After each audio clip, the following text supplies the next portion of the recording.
We're glad to have Secretary Austin and Secretary Blinken with us to talk about the challenges we are seeing around the world and the urgency of providing the necessary resources to meet these challenges, support our allies, and make the world and our country safer.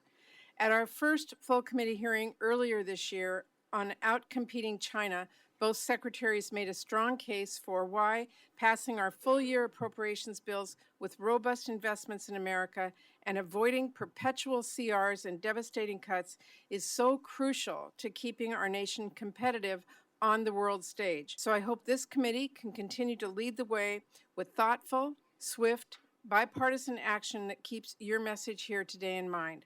Ukraine is continuing its courageous resistance against Putin's bloody invasion.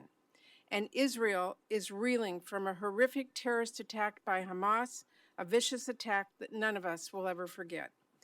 And the countries caring for those displaced by Putin's war and aid for Palestinian civilians in Gaza. It is also a humanitarian imperative that Hamas release the hostages it took during its violent attack. And of course, Putin's invasion has also severely disrupted food supply chains around the world, leaving a serious crisis of global hunger in its wake. And in the Indo-Pacific, our friends and partners face growing threats and aggression, particularly from the Chinese government.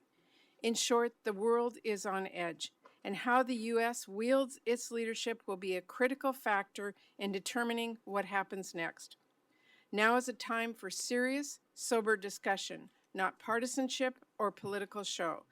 This hearing is a crucial opportunity for us to make sure we are taking a full view of this moment, meeting immediate requirements while planning for the long term, and providing the resources necessary to make the world safer for America and its allies.